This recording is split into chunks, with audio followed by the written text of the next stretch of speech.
Hey folks, Steve here with this very special unboxing video for you today. We're going to be unboxing Hubris, Twilight of the Hellenistic World, 220 to 165 BCE. This is designed by Morgane, I might be saying that wrong, Gouyon-Rety, and I'm sure I'm not saying that right either. I'm terrible at French, so I apologize. But this is one, for me, I've been waiting for this for quite some time, patiently awaiting. Now, Morgane's designed other games, Pendragon being one that I have not been able to play as much as I would like to. But this one takes us back to the successor period, not the immediate successor period, but a little bit further ahead in the timeline. So, as opposed to like the game Successors, which is the immediate aftermath of Alexander's death, this picks up the story a little bit later on as the successor kingdoms have kind of settled into a set of primary kingdoms: Ptolemy, Seleucid, depending on your pronunciation, and then the Antigonids. And there's going to be more to look at here. But this is finally here. Excuse me. I have to get this out of the way, guys. I feel like this cover is not maybe what I was expecting, but it is fuel for some great meaning because just the guy's face, you can see the reflection in the plastic there, but just there's just something funny about it. I realize it's not meant to be funny. And this is not a knock against the design, but I just feel like this is going to be like meme worthy material here to be like, my face when I roll, Snake Eyes in World in Flames, like that, just, not good. So I don't know. I realize, and you look at the depiction here as a city, on fire and really not good things happening, and this man is experiencing basically horror, but yet somehow it hits something that just makes me want to apply it to memes for some reason. I don't know if that was the intention, but on the back here, already you can kind of see, we're going to be working in the confines of Greece, Anatolia as we know it. And you can see there's going to be cards involved here. Now, there's a whole nice spiel here talking through the topics. If I just stick to the game content here, we're going to find there's a mounted map board, so it is mounted.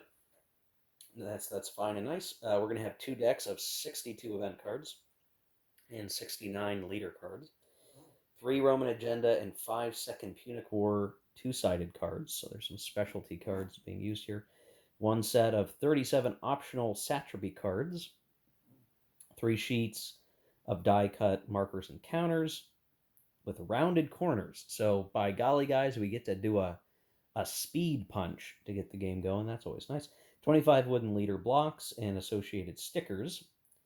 And we have 6 player aids, 1 learn to play book, and then just a regular rules of play book, which is an interesting format to use here, and a solitaire rules booklet and a companion booklet with 3 sets of 6-sided dice and 1 wooden turn cylinder, which I'll just say this is kind of an interesting combination of components here, right? We've got nice rounded corners, mounted map, we've got wooden pieces, we've got counters, we've got several different types of cards, we have several booklets. Like the fact that this game's got a little bit of a thicker box, I think is just to help indicate like there's going to be a lot in here to process.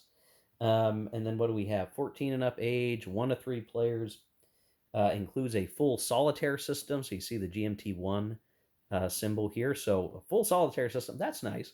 I'm actually going to probably try to play this one with my wife at some point soon. But knowing that there's a solitaire option is good, as we play that a lot. 1 to 8 hours. So that's going to vary on the scenario that you're playing. Complexity 5, so middle of the range. Solitaire suitability pretty high. Area movement 5 years per turn. I think when I first saw some original design pictures, it was going to be a point-to-point map, which is still area map, but just conveyed differently in terms of aesthetics. I think doing area movement is just fine. That works. So let's get the shrink off this guy and see what do we have. again, it is good art. There's something about the way the faces is displayed there that just makes it feel like a meme. Maybe that's just something, a sad state of our society, that's where my head is going. Um, this is a little bit more of the artwork I might have expected. So, Hubris, learn to play booklet. Well, let's just take a look at this right away because I feel like this is going to be the first thing. The fact that it's on top maybe is very intentional. We see it's full color, 2-column format, and it is sort of like matte paper. This is good. Sometimes glossy can just feel like too much. Like this is going to feel nice. I prefer this material.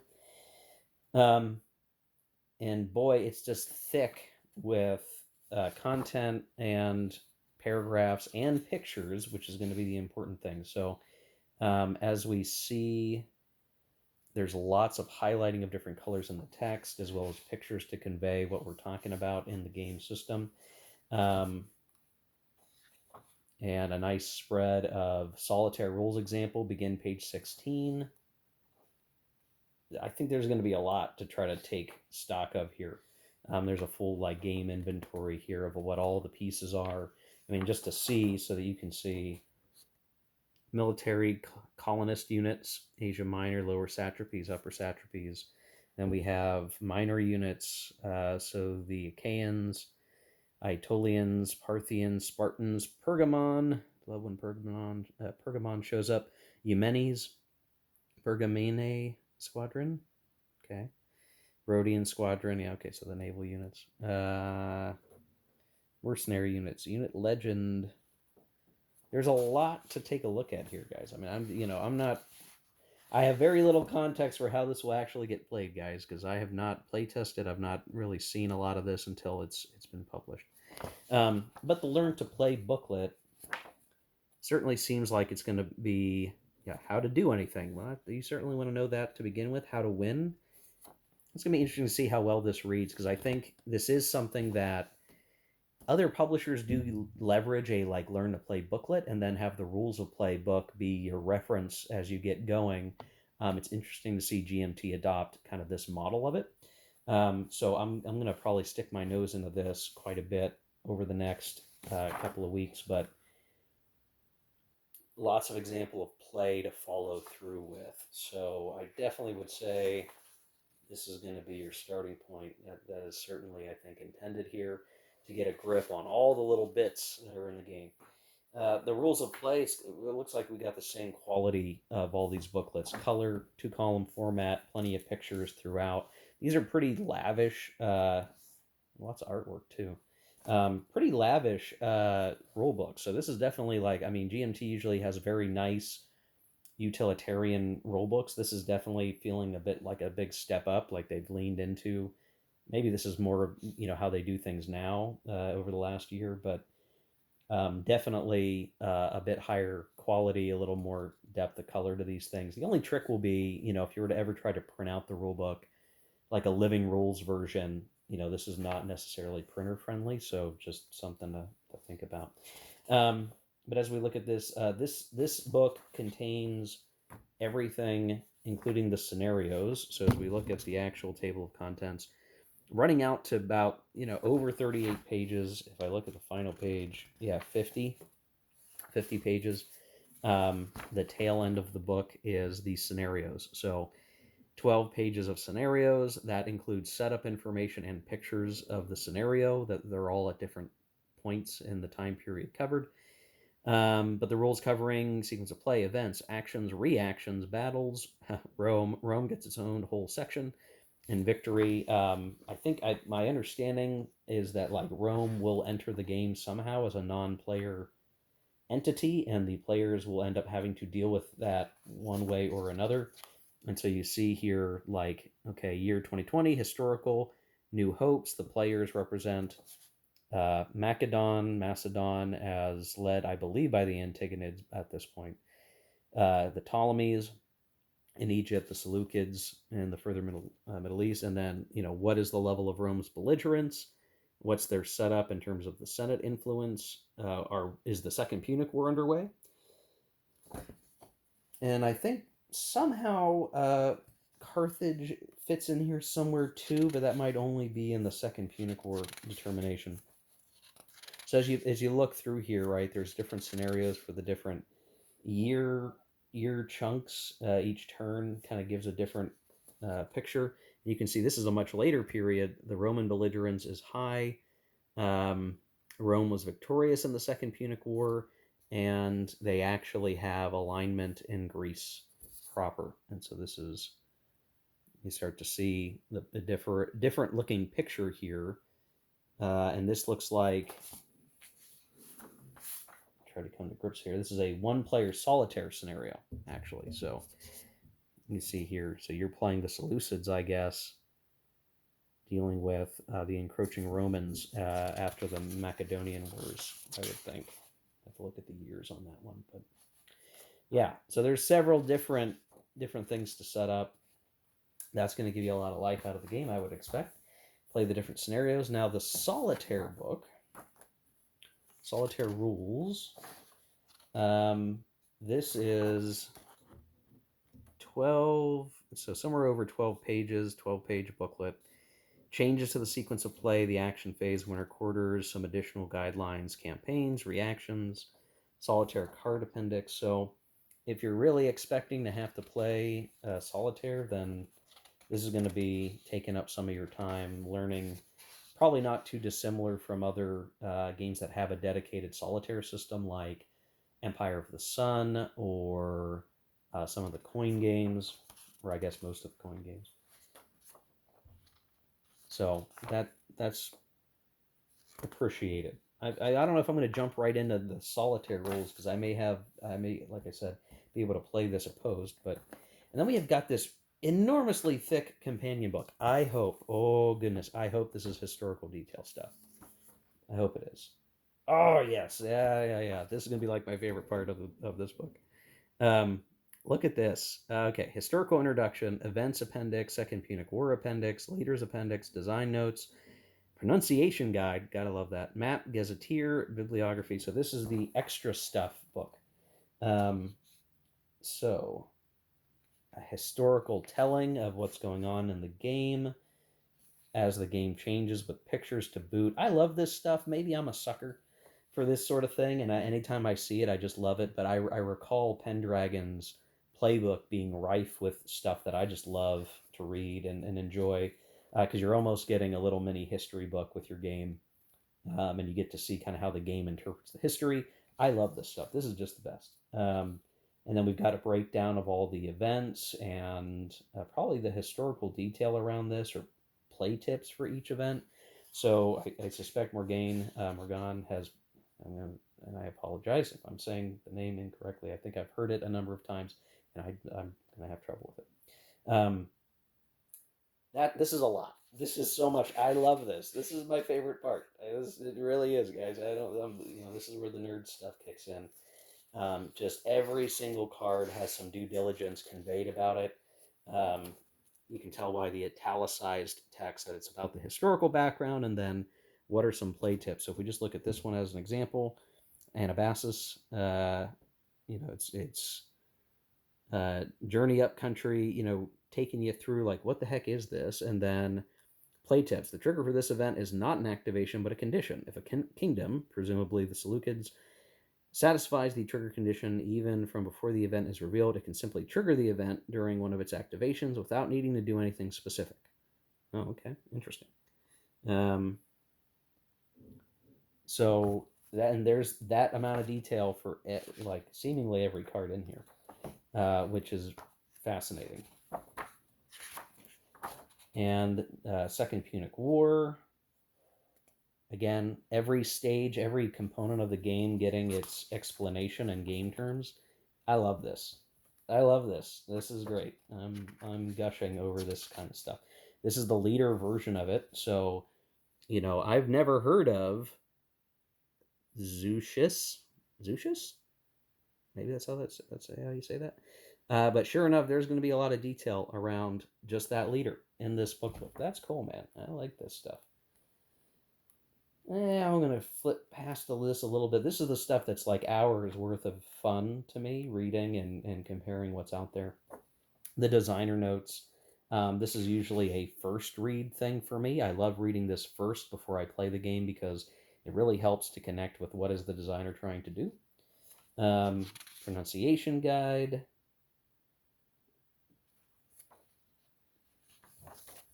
Let's see what they say for Seleucid, because I think it should be the hard. Seleucia, yeah, okay. Seleucia. Seleucia. Seleucia, yeah, all right. Pronunciation is not my strong point, folks. Sorry. Map Gazetteer. Again, more of this detail, putting everything in the game in its context is super great. And then we've got the bibliography, modern and ancient sources that have fed the game design. That's always good to see, and add some reading material. This is actually pretty extensive, as you can see, quite a list to consume here. And yeah, so love that companion book. I love companion books, playbooks, but this works out great.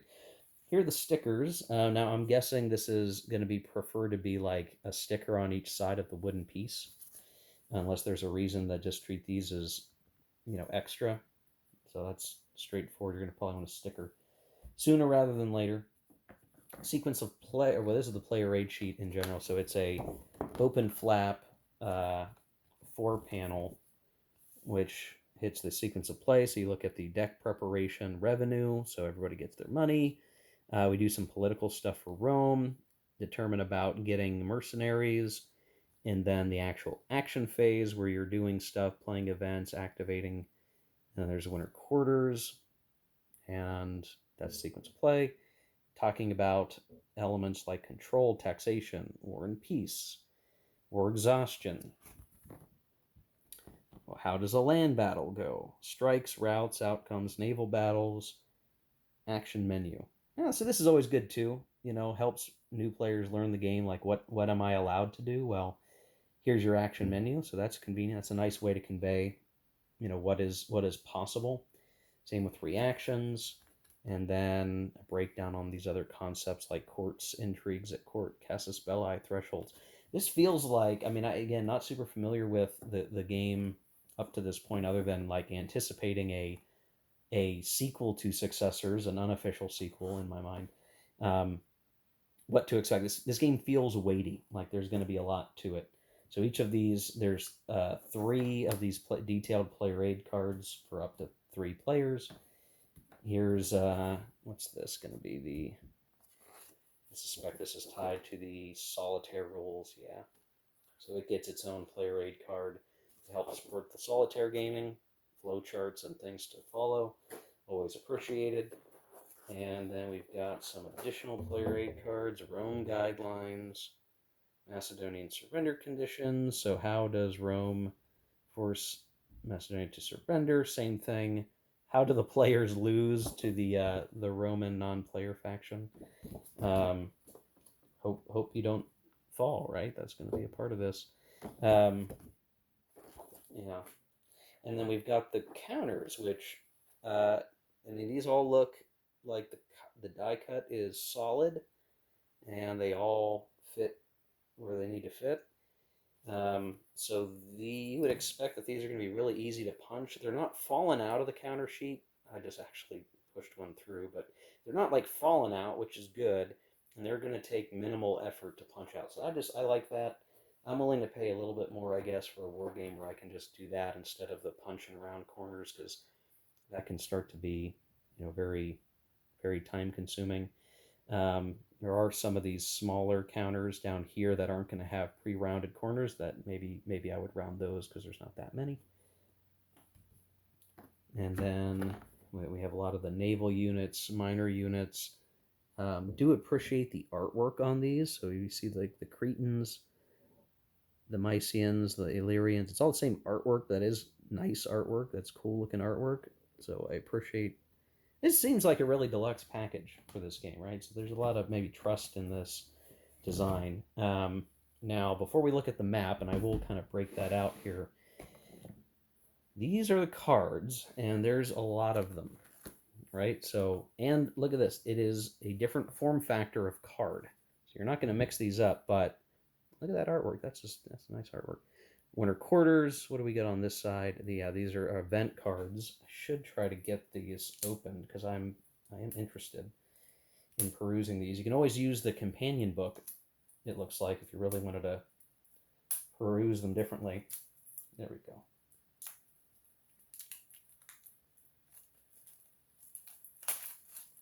All right. Let's check this out. The Aetolian Ambition. You can see if non-Roman alliance in Aetolia, remove it. If not, roll, and then, so this sort of like on-map minor faction does some business. Uprising, enemies at the gates, dirty business in Rome, scandal in Rome, Seleucid succession crisis. Oh, Hannibal's war. Bring second Punic War to next step. Apply text of new step. Transition. So, I mean, I think what's interesting looking at this is just the breadth of different things that can be going on in the game while you're playing it, and that the game is so multifaceted. I think this will need proving out in play, but I look at this and I go, well, you are, it kind of reminds me a little bit of like a Pax Romana situation, but with more fidelity and like what's going on, which I see as a very good thing. Now we have the rest of these cards. There's an assortment here, right? Leader cards, so you can see Ptolemy the Fourth, and some of these other cards, some of the Punic War cards. So there's a lot of different types of cards. I suspect that there's going to be, you may want to sleeve these. I don't know. They seem like pretty standard card quality. Maybe a little too thin. I don't know. I worry. Shuffle gently, boys and girls. But you can see, like, okay, these are unaffiliated leaders. Here's consul. Yeah, consul leaders. Roman activation cards. On the other side, we see the details, where I'm sure we could come across some recognizable names and faces in here somewhere. Oh yeah, Demetrios. Oh yeah, look, it's the guy. It's the Hannibal. Yeah, so there's cards and cards and cards and cards. Encounters, and wooden blocks upon wooden blocks upon wooden blocks. With the cursory baggies, the wooden bits. You probably want to make sure you look at the book on more cards. Making sure you're sticking the right stickers to the right blocks. Do this diligently and carefully, because you're not going to want to have to rip a sticker off of wooden block, because you can't, just watch out for that stuff. Making a mistake is no good. Different colored dice, that's always nice to see. And then I'm probably not going to rip the plastic off these. These are little cards. So if you look at, those are the big cards. Smaller, normal sized cards, I'd say. And then we've got these little baby cards. And these are going to be those optional satrapy cards. So, here's Illyria. Where is Illyria? What's the value, I suspect, here of Illyria? This seems like there's just a lot here, guys. Like, I'm going to have to really dig into this one. It probably would be a while before I can get content on the channel about the game specifically, just because there's so much to absorb here. Fortunately, that Solitaire bit will help quite a lot, being able to play and work our way through. I'm going to try to move this stuff out of the way here for a second so we can take a look at the map proper. This is sort of the modern mounted map board, which is reasonably thin. It's probably going to lay reasonably flat, even the first time that we get this map out.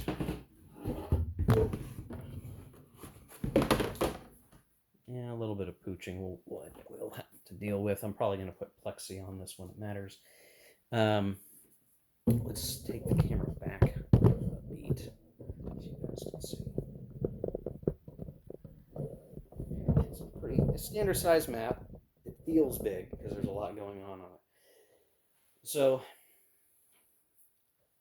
you can kind of see how things lay out. The Ptolemaic kingdom there in the south, various territories that the Seleucid Empire would control at various points.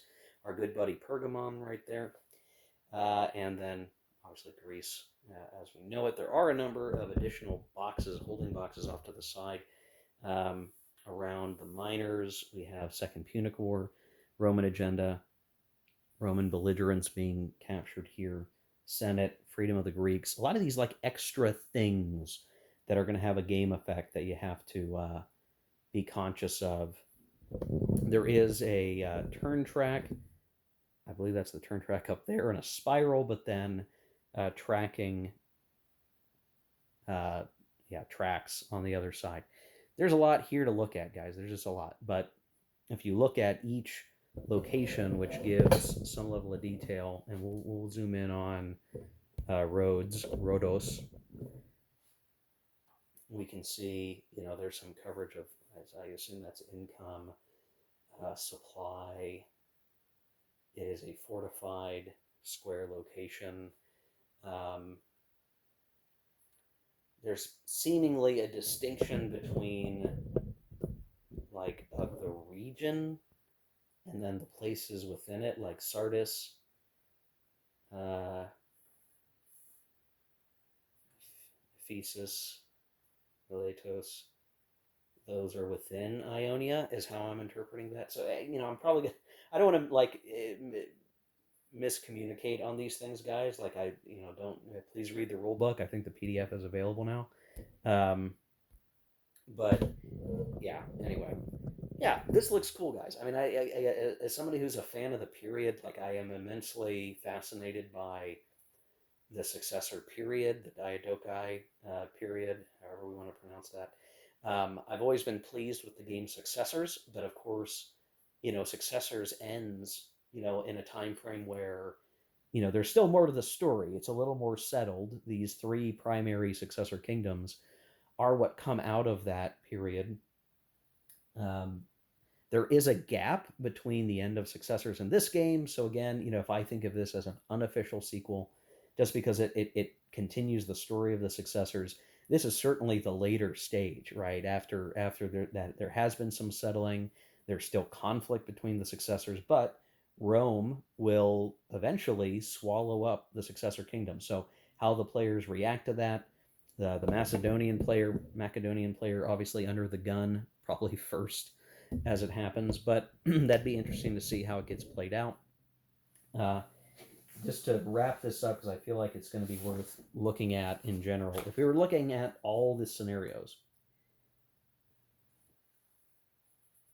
let's see, this is.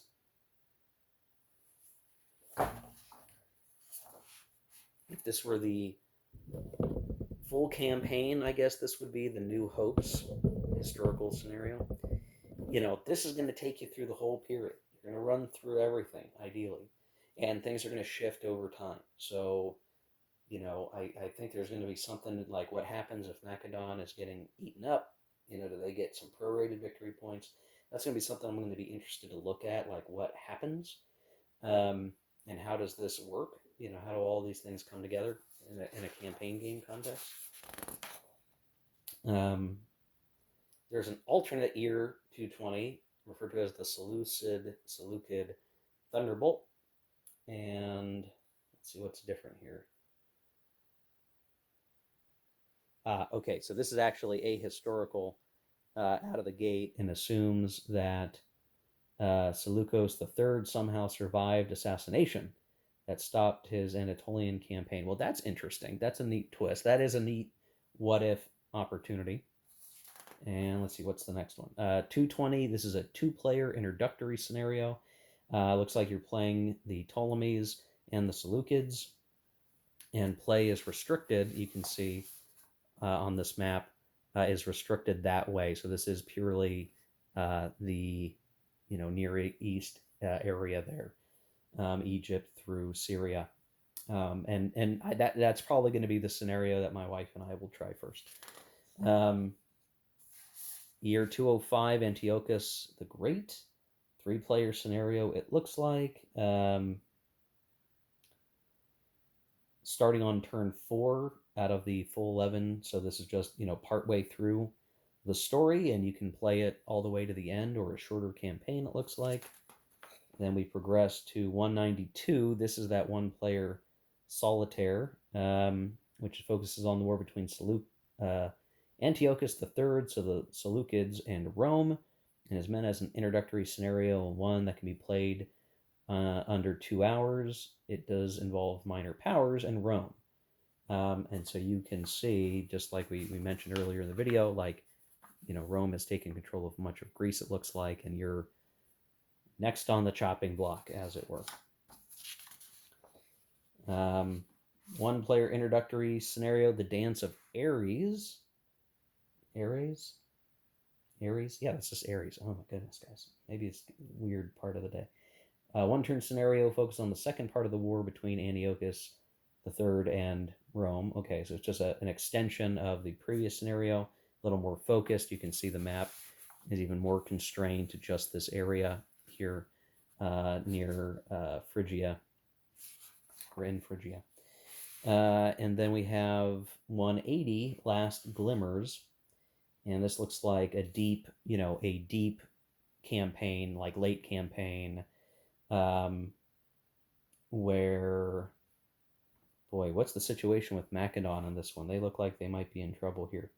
Controlled satrapies, Macedon. Oh, okay, so they've lost much of Greece to Rome at this point, but they still hold Macedonia itself. So I guess the sort of ending last hurrah, the last glimmers, and I think that's the last scenario. So you get, out of the full 11, 11 turns possible, you have a grand campaign from the beginning. You kind of have different, points that you can start the rest of the campaign and play to the end of the period. And then you have various smaller scenarios all in between.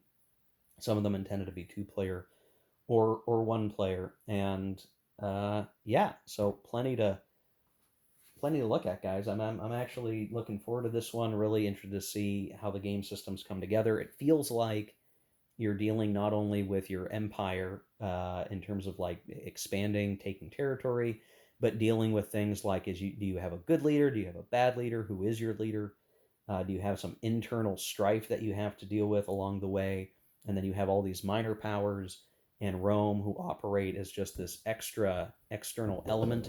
I like games that work this way. I mean, any game that does this, whether it's stuff like Pax Romana or stuff like Successors, or even sort of Rome, these games that try to give you you're playing in the time period, you're really stretching across multiple factors, and you need to factor all of these things into how you play the game. I really like that, so I've got high hopes for this in play. We'll have to see how it does actually play at the table, but I'd be very interested in trying the full campaign and figuring out, like, what are the options for a Macedonian player? How do they survive through all of this?